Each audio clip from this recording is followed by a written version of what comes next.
Jumpa kembali di Sharing Firman. Tema Sharing Firman hari ini adalah ingatlah Tuhan itu kudus. Mari kita baca bersama Imamat 20 ayat ke-26. Kuduslah kamu bagiku, sebab aku ini Tuhan kudus, dan aku telah memisahkan kamu dari bangsa-bangsa lain, supaya kamu menjadi milikku. Boleh katakan amin. Dan saudara, hari ini kita diingatkan oleh Tuhan bahwa Tuhan itu kudus. Dan oleh sebab itu, sebagai umat pilihan Tuhan, kita juga harus hidup kudus. Katakan amin. Siapapun orangnya, saya percaya ia pasti tidak akan mencampur pakaian yang sudah bersih dan rapi, yang sudah tersetrika dengan pakaian yang masih kotor atau yang sudah terpakai di satu tempat yang sama. Benar? Kita pasti menaruhnya di tempat yang terpisah. Hal membuang sampah saja, kita pun memisahkan antara sampah kering dan sampah di tempat yang terpisah. Mengapa harus ada pemisahan? Sebab jika yang baik dan tidak baik dijadikan satu, hasilnya pasti akan runyam atau kita katakan terkontaminasi atau tercemar. Di Matius 7 ayat 6 dikatakan, jangan kamu memberikan barang yang kudus kepada anjing dan jangan kamu melemparkan mutiaramu kepada babi, supaya jangan diinjak-injaknya dengan kakinya, lalu ia berbalik mengoyak kamu. Tidak mungkin pula kita menyimpan barang yang sangat berharga di tempat sembarangan, benar? Kita pasti menaruhnya di tempat yang tersembunyi dan aman, supaya tidak bisa diambil atau dicuri oleh siapapun. Nah, saudara dikasih oleh Tuhan, kekudusan itu berbicara atribut Tuhan yang paling mendasar. Karena Tuhan Maha Kudus, maka Tuhan tidak mengenal kata kompromi terhadap segala yang jahat, yang najis, dan yang cemar. Sebab kekudusan bertolak belakang dengan dosa dan tidak bisa berjalan beriringan dengan dosa. Karena Tuhan adalah kudus, maka hidup kudus adalah mutlak bagi setiap orang percaya.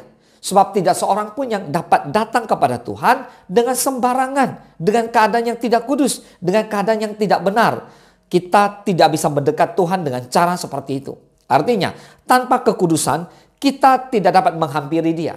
Maka saudara, kejarlah kekudusan. Sebab tanpa kekudusan, tidak seorang pun akan melihat Tuhan.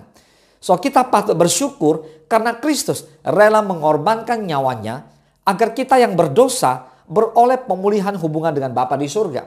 Dan kita dilayakkan untuk menghadap hadiratnya yang kudus. Secara sederhana, arti kudus adalah hidup tanpa dosa. Karena kita telah disucikan melalui korban Kristus, kita harus berjuang untuk menjauhkan diri dari dosa. Sebab di hadapan Tuhan tidak ada istilah dosa besar, dosa kecil, dosa sepele atau dosa serius, dosa putih atau hitam. Yang namanya dosa, ya dosa. Tetaplah suatu pemberontakan kepada Tuhan. Ketidaktaatan terhadap firman Tuhan. Lalu pertanyaannya, bagaimana cara kita mengejar kekudusan? Saudara, diawali dari ketekunan dalam membaca dan merenungkan firman Tuhan. Di saat itulah Roh Kudus akan bekerja memperbarui hati dan pikiran kita dengan firman-Nya. Sebagai proses menuju kepada kepekaan rohani. Panca indera menjadi terlatih untuk mengerti apa yang menjadi kehendak Tuhan. Amin. Untuk hidup kudus dibutuhkan komitmen dan disiplin diri. Komitmen berbicara tentang ketetapan hati untuk hidup sesuai firman Tuhan. Disiplin diri berbicara tentang melatih diri kita melakukan segala sesuatu dengan tertib, teratur, dan berkesinambungan. Jadi kekudusan adalah suatu proses hidup. Bila sadar bahwa berbuat dosa adalah perbuatan yang menyakiti hati Tuhan dan membuat Tuhan murka, maka kita akan terdorong menjauhkan diri dari dosa dan godaan. Kita tidak dapat hidup kudus tanpa Roh Kudus bekerja di dalam kita. Ketika kita menetapkan hati untuk hidup kudus, maka Roh Kudus pasti akan menolong dan memampukan kita. Bapak Ibu semua, hidup kudus adalah langkah pertama untuk bisa mendekat kepada Tuhan. Di 1 Tesalonika 4 ayat ke-7 dikatakan Allah memanggil kita bukan untuk melakukan apa yang cemar, melainkan apa yang kudus. So Tuhan memanggil kita bukan untuk melakukan hal-hal yang cemar, melainkan kita dipanggil untuk hidup dalam kekudusan. Katakan amin. Saudara, tubuh kita ini adalah bait Roh Kudus. Jika Roh Kudus ada di dalam kita, maka kita tidak bisa mencampurkan sesuatu yang kudus dengan yang najis lagi. Karena itu orang percaya harus memiliki kepekaan rohani, sehingga dapat membedakan antara yang kudus dengan yang tidak kudus, antara yang najis dengan yang tidak najis. Boleh katakan amin. Kristus sudah menebus hidup kita dengan darahnya yang mahal. Berarti hidup kita ini bukan milik kita lagi, melainkan sudah sepenuhnya milik Kristus.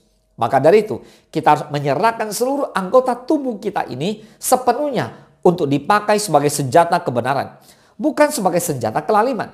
Saudara, hidup dalam kekudusan berarti tidak mau kompromi dengan dosa. Artinya menjauhkan diri dari segala kecemaran. Katakan amin. Sekali lagi, kita harus tahu, ingat baik-baik, Tuhan itu kudus. Dan saudara dan saya sebagai anak-anak Tuhan, kita wajib hidup kudus. Tuhan Yesus memberkati.